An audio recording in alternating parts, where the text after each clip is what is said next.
Some houses are haunted, some are cursed, but there was one house where the horror didn't live in the walls. It lived beneath the floor. In a forgotten village stood an abandoned wooden house that had remained empty for over 30 years, and everyone knew one rule: never spend a night inside. No one explained why until a travel photographer named Arjun ignored the warning. Fascinated by abandoned places, he bought the house for almost nothing despite the villagers begging him to leave, and an old woman even grabbed his wrist and whispered, "Leave before sunset." Arjun simply smiled and replied that he didn't believe in ghosts. That evening, he unlocked the front door, where dust floated through the air and broken furniture filled every room. The silence felt unusually heavy, but to him it was the perfect place to explore. He set up his camera, cooked dinner, and went to sleep, never expecting the house to wake up. At exactly 2:13 in the morning, a faint whisper echoed beneath the wooden floor, softly pleading, "Help me." Arjun froze, searched every room, and found nothing. Then the whisper came again, louder this time, begging, "Please." It was coming from directly beneath his feet. He grabbed a flashlight and knocked on the floorboards. A moment later, 3 knocks answered from below. His heart began pounding because there wasn't supposed to be a basement under the house.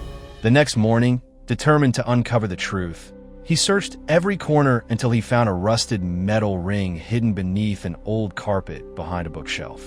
When he pulled it, the wooden floor lifted to reveal a narrow staircase descending into complete darkness. A blast of cold air, carrying the smell of wet earth, rose from below. Holding his flashlight tightly, Arjun slowly climbed down. Every step creaked as the silence grew heavier, and the deeper he went, the quieter the world became. The beam of his flashlight finally revealed hundreds of names carved into the stone walls.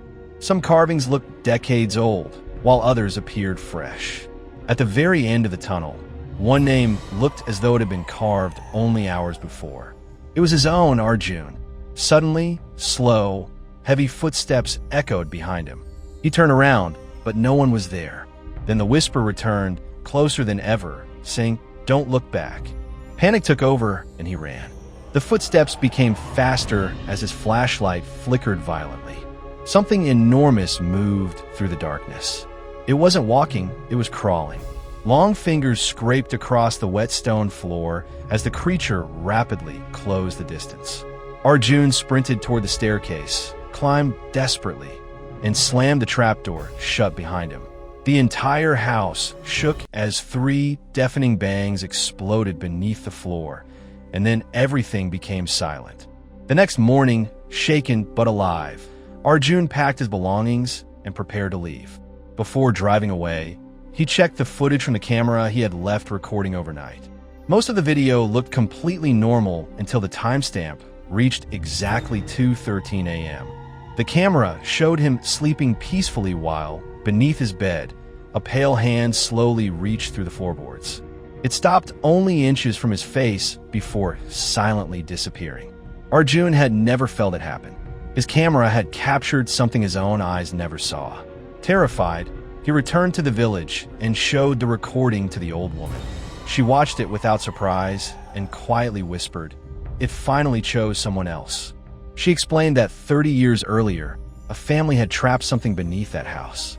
It wasn't a person or an animal, but something they could never destroy, only imprison. Every few years, it called out to a new victim, and once it learned someone's name, it never forgot. Believing he had escaped, Arjun checked into a hotel more than 100 kilometers away that night. As he lay awake in bed, the digital clock changed to exactly 2:13 a.m. 3 slow knocks echoed from beneath the floor. Knock, knock, knock. Then a familiar whisper drifted through the darkness. "I found you."